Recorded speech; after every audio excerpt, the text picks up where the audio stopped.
Praise the name of the Lord. This is Mrs. Pastor Mark again. I want to take this opportunity to welcome you to our online service this day. Thank you for always logging in and tuning in and getting blessed together with us. We do not take it for granted, but we say a word of thank you to you as our viewer, a ministry supporter. We don't take it for granted. May the good God bless you. And He that honors the desires of one's heart and fulfills the desires of one's person, may He fulfill the desires of your heart this day. We are here again as Temple Worship Ministry, located at Lonak Building and adjacent to Naivas Supermarket, opposite Shell Petrol Station at Lonak Building. We have a physical church meeting, and we still have this online YouTube ministration. Kindly, if you are not able to come to our services, you are not able to visit us, please always tune in, and down the channel we have a subscription button. Kindly, I request you, please subscribe, share our link, and the Lord Himself shall bless you. We have our M-Pesa line that will be on the right side of the screen. Kindly share your love to us, and the Lord Himself will greatly bless you and open the door heavens, the gates for you. Our pastor will be ministering. Our pastor, who is Mark Murusi, will be ministering the word of God this day. God bless you as you stay tuned. Hallelujah. Praise the Lord. I want to take this opportunity to invite all of us into this service. I believe that God has a good plan for every one of us to bless us, as He says in His word, and to give us a hope and a future. So stay tuned up to the end of the service. I believe that I heard from the Lord and that I have a message for you. And so please don't just watch and stop. Just watch up to the end. God is going to bless you. I want to thank, of course, all of us who are able to tune into this service. And also those viewers and supporters who have been coming to support us every other time, every week, to be able to bring the word of God to you. Thank you very much for your love offering. Thank you very much for sending in your tithe. Thank you very much for sending in your offering. We appreciate every one of them. And our prayer here in Temple of Worship is that the Lord, who blesses in secret, will bless you.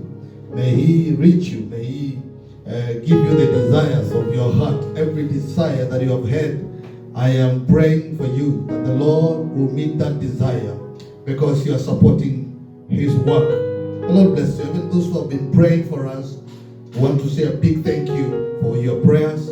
Those who have been wishing us well, we want also to appreciate you. Please keep wishing us well. Keep talking to people about us. And it's not about us, but it is about the Lord that we preach.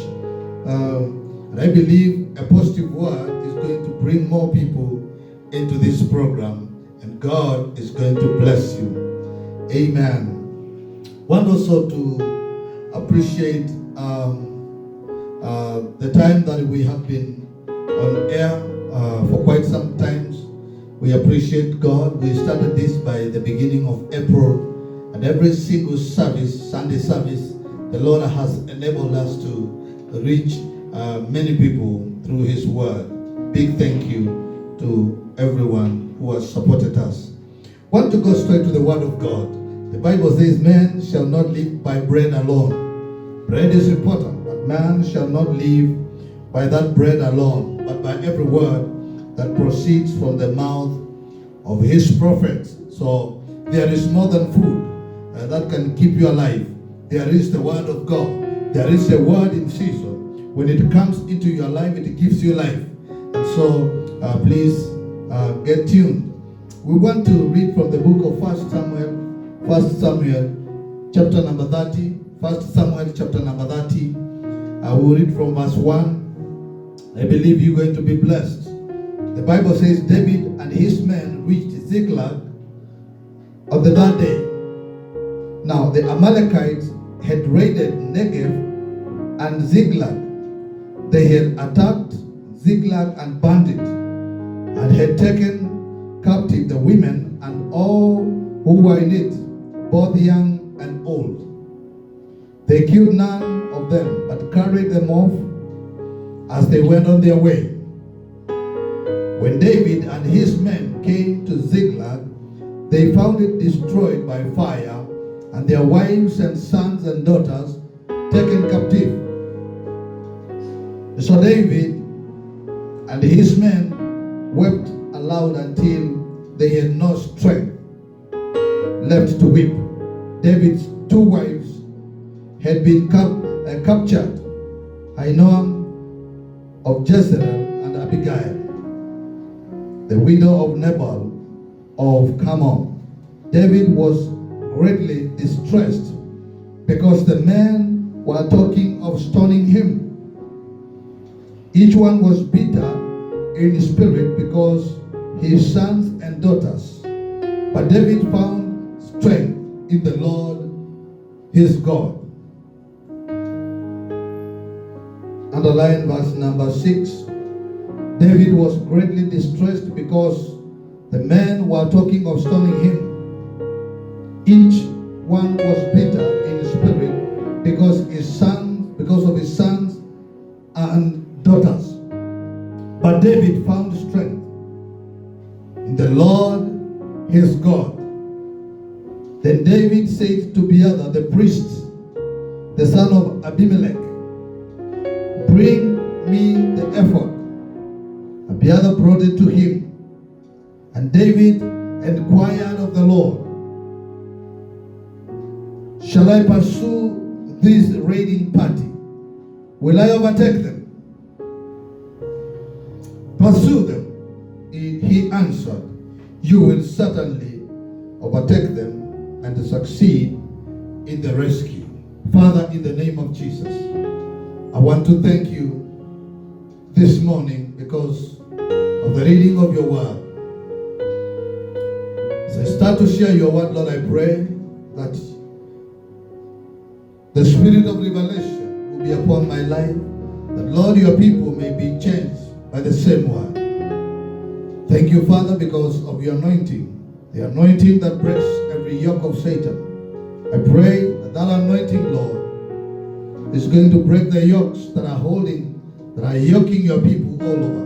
The yokes of sickness, the yokes of divorce, the yokes of denial, the yokes of hatred, the yokes of gossip, the yokes of lack, the yokes of joblessness. Every yoke, Lord, I pray, it shall be destroyed by the anointing of God. I thank you, Father, and I bless you. In Jesus' name I pray. Amen. Amen. Somebody say amen, wherever you are. I want to speak to somebody from this portion of the scripture. This is a story that probably most people may have read, but maybe you don't understand the genesis of this story. This story is about David. David had gone to fight, and let me tell you what kind of a battle that David was involved in. He was involved with the men and the armies of Saul. David had already become the king. But probably we don't know, but David, even after becoming the king, did not control the rule of Israel. For 7 years, he could not get hold of Israel. He was leading one faction of the people, and Saul and his men were leading the other faction. This is the trials and troubles that David went through to become a full king. He had to wait for 7 years, leading half of the country.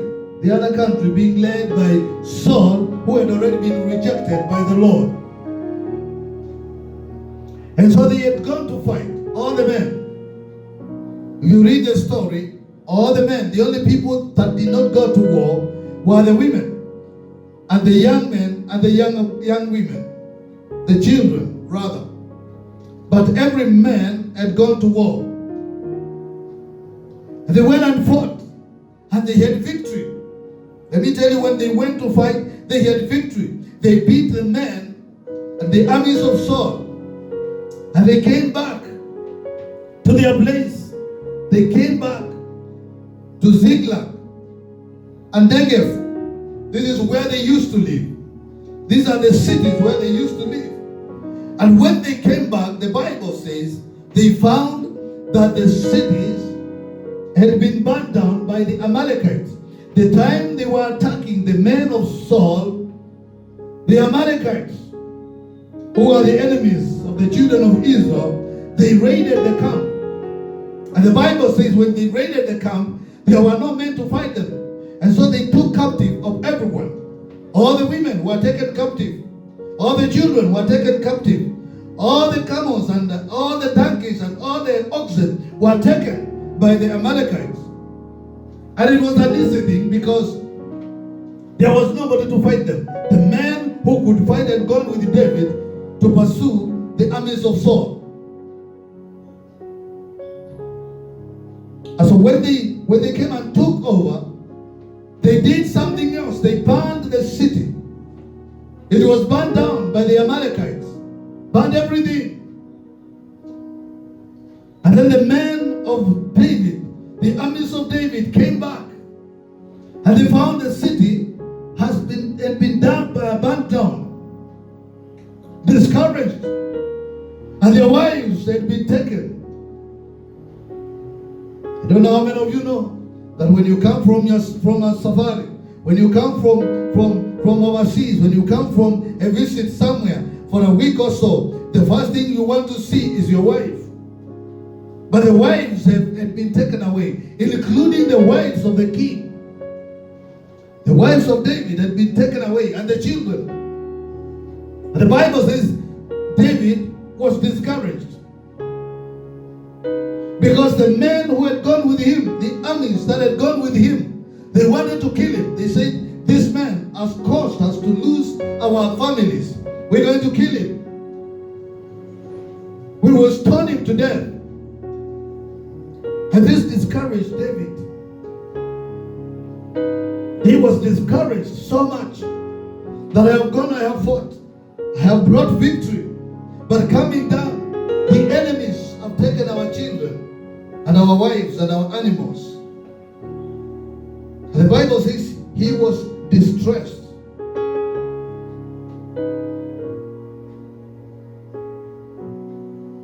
Where we have read, in verse 6, the Bible says, David did not find encouragement in anyone. Everybody wanted to kill him. People were talking bad about him. People were talking about his leadership skills. People were talking about how bad he is. People were talking about how selfish the man was. And yet he had lost his own wives and children to the Amalekites. How many times have you done things expecting that you're going to get success, expecting that you're going to get a breakthrough, expecting that something is going to happen, but all you get is discouragement. All you get is you are put down. All you get is things are not working. People talking bad about you. You try to look for money. You try to look for something for your family to eat. And what they say is that you're using machine. It puts you down. If you fly an helicopter, people say you have machine. It's like helicopter belongs to the devil. This can discourage somebody. It can discourage even the servants of God. If the servants of God are owning big cars, they say that they are worshiping the devil. As if the God that we serve is not able to bless. It discourages the man of God. It discourages the woman of God. But let me tell you something. The secret in David is that he found strength in the Lord. The Bible says David encouraged himself in the Lord. I want to speak to somebody today. Somebody who is discouraged. Somebody who is about to give up. You need to wake up and encourage yourself in the Lord. Encouraging yourself in the Lord means having faith in God. Yes, things may be going wrong, but have faith in God. Yes, things may not be working for you, but have faith in God. Yes, people may be talking bad about you. You need to have faith in God. People may talk bad about your ministry. You need to have faith in God, because God is the only person who can understand you in such a situation. There are times where parents cannot encourage you. There are times where your spouse cannot encourage you. There are times where your best friend cannot encourage you. There are times when your pastor may not be able to encourage you because they may not clearly understand what you're going through. That moment, there is a great encouragement from the Lord. Seek encouragement from the Lord. He is our great encourager. So David encouraged himself in the Lord. He found strength in the Lord. He realized this man are just normal men. He realized these people that I've been fighting with, they are just normal men. He realized the friends that I have here, when things are not working for them, they become just normal men and they want to be against me. And he turned to the Lord. He encouraged himself in the Lord. I'm speaking to somebody today. You need to encourage yourself in the Lord. Your marriage may not be doing well. You need to encourage yourself in the Lord. You may not be having money as we speak. You need to encourage yourself in the Lord. Things may not be working for you. They are about to lock even the premises where you worship. You need to encourage yourself in the Lord. They are about to lock your house because you have not paid the rent. You need to encourage yourself in the Lord, because He is the great encourager. So David encouraged himself in the Lord. But what did he do after that? He said, I want to speak to the Lord. I want to pursue these people, but I want to speak to the Lord. I want to hear what the Lord is saying. You know, David believed in the Lord. After encouraging himself in the Lord, he found strength, he found hope, he found belief, he found a situation where he can believe God even to pursue the attackers. And so he said to the chief priest, bring the effort. This was an instrument which he used to speak to and speak to the Lord. He told the chief priest, don't ask on my behalf, give it to me. There are times when you need to do it yourself. There are times when you need to go direct to the Lord. There are times when you don't need a bishop. There are times when you don't need a pastor. There are times when you don't need an apostle. There are times when you don't need even a prophet. You need to go straight to the Lord. He said, bring it to me. Yes, I know that you are the chief priest, but bring it to me. I want to speak to the Lord, because the business is serious. And so David inquired from the Lord. He said, Lord, I want to pursue the army, but I want one thing. One assurance. If I pursue them, am I going to get them? If I pursue the armies, am I going to get them? Am I going to recover everything? Am I going to have victory? And the Lord answered. The good thing is when you have faith in the Lord, He answers. The Lord answered David. He said, yes, surely. Follow them. You will pursue them and recover everything. I want to preach about that today. You pursue and you're going to recover everything. He told David, pursue. You're going to recover everything. And the story is long. David pursued the armies. He didn't know where they were. But on his way, he found a young man who was dying. A man from Egypt who had been left by the master because he fell sick. And David said he should be given water and food. And after eating, he became okay. And David told him, I want you to show me where the people are. The story is long. But this man showed David where the people had gone. They pursued them. The Bible says none of them survived. None of the Amalekites survived except the young men who fled on camels. The rest were destroyed by the armies of David. And they recovered everything. They recovered their wives. Hallelujah. They recovered their cows. They recovered their children. They recovered their camels. They recovered their goats. They recovered their sheep. They recovered everything that had been taken from them. Because the Lord had told him, pursue them, you shall surely recover all. And I want to speak to somebody who is listening to me today. You're going to recover what you have lost. Pursue your dream. You will recover what you have lost. I don't know whether you have heard amen, but I want to tell you again, pursue, you're going to recover what you have lost. I don't know what you have lost, but the Lord is saying pursue it. I don't know what you have given up on. The Lord is saying pursue it. I don't know what you have said I cannot make it, but I want to tell you the Lord is saying pursue it. You shall surely recover. Maybe your marriage that is on the rock, the marriage is about to collapse. The Lord is saying you shall recover everything. Maybe it's your children that are giving you nightmare. You can't sleep because your children are becoming rebellious. The Lord is saying pursue the dream of your children. You shall surely recover. Is it your job? You're giving up because there is estrangement in your company. You're giving up because things are not working in your company. You're giving up because you have not been paid for the last 2 months. You're giving up because you have a child outside married. You got a child before you get married and you're just about to give up. You're saying, I can't get married. I want to speak to you. You're just about to get married. You shall recover your dream. It shall come to pass.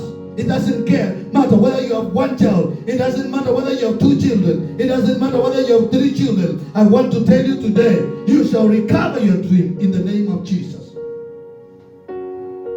Pursue your dream. You shall recover all. You're about to give up. You're saying, man of God, I am giving up in the ministry. I have tried ministry and it is not working. I have tried to preach the word of God. It is not working. I have tried to be a singer. It is not working. I have tried to do business. It is not working. I have tried to be a good professional. It is not working. I want to quit. I want to tell you today that I have a word from the Lord. Pursue your dream and you shall recover everything. David recovered everything. The Bible says nothing disappeared. Nothing. Even the food that they had taken away. Even the sheep that they had taken away. He recovered everything. I want to tell you, you got to recover everything. The joy that you used to have, you shall recover it. The money that you used to have, you shall recover it. The job that you used to enjoy, you shall recover it. And I am talking this prophetically. Before the end of this year, somebody who believes like David, somebody who encourages himself in the Lord like David, somebody who encourages herself in the Lord like David, they shall be able to recover everything in the name of Jesus. It's a time of recovery. It's a time to recover the things that we have lost, the things that we have hoped for, the things that we have been waiting for. You have hit 30, you have hit 35. You say, Pastor, I don't think I will get married. You're at 40. I want to tell you, you shall recover everything. Don't give up. Don't give up. You shall get married. You shall get a husband. You shall get a wife. You've been married for 2 years, 3 years, 4 years, no child. You say, Pastor, what is the problem? I don't know, but I want to tell you something that I know, that you shall recover everything. Have hope in the Lord. Have faith in the Lord. Believe in Him. You shall recover everything. Your relationship with your parents, your relationship with your fiancé. Every time you get into a relationship, it disappears. Every time you get a fiancé, something happens. They lose interest in you. And there's nothing you have done to them. I want to prophesy to you today that kind of thing is coming to an end. You're going to recover everything. Your dream shall come to pass in Jesus' name. Well, if you believe in that, I want to pray for you. Because I believe the prayer can change things. It has changed my life. It can change yours. It has changed the life of this ministry. It can change the life of your ministry. And so I want you to believe with me. If you are there, you are saying, Pastor, I have a dream that I have not been able to pursue properly. I had some hope in something, but it has not been working. I want you to know that from today, there is a word from the Lord that you shall recover everything. I want you to believe in the Lord. Lift up your hands in the presence of God. I want to pray for you. Father, in the name of Jesus, before you are people that are believing in the recovery of their dreams, the recovery of the things that they had believed in you, recovery of the things that have happened contrary to their expectation in life. I pray that Jesus Christ, every one of them, shall get a full recovery in the name of Jesus. I pray that Jehovah Father, none of them will lose anything that they wanted in the name of Jesus. I pray that releasing the anointing of God upon them in the name of the Lord, that the recovery, the spirit that comes from you for recovery, that spirit shall pursue and even overtake them in the name of Jesus. I thank you, Lord, because I can see recovery coming from all the corners. Well, if you pray that prayer, I want to tell you, your time is coming for recovery now. Have faith and receive the full recovery from the Lord. Maybe you are also saying, Pastor, I'm not saved. I want to get saved so that I can have a relationship with God, so that I can grow faith in the Lord. Well, I want to pray with you. Pray after me. Say, Lord Jesus, I come to you. I repent of my sins. Wash my sins. Wash my life. Cleanse me. Forgive me. Save me, Lord. In the name of Jesus, I pray and believe. And say amen. If you have prayed that prayer, you have gotten saved. You need to believe in the Lord and you need to grow. Look for the church near you and hook yourself with the man of God. They are going to help you to be a better Christian. If you are within Nairobi, Kasarani, Mwiki, all over Roysambu, or anywhere in Nairobi, you can make your way to this place. We are in Kasarani, just after Naivas supermarket. After Naivas, on your way from town, you will see a gas station or an oil station, a petrol station called Lake Oil. After Lake Oil, just the next building is called Lonak building. We are there on the first floor. I believe that you can make your way here. There is a number also that you can call. You can call 0704 519 274. I will repeat, 0704 519 274. You can call that number. You'll be directed where the church is. You want to support us with your substance, with your giving, with your tithe, with your offering. Still use the same number, 0704 519 274. That's the church line. And you will be blessed. I hope to see you next time. Others, thank you very much. The Lord bless you. Shalom.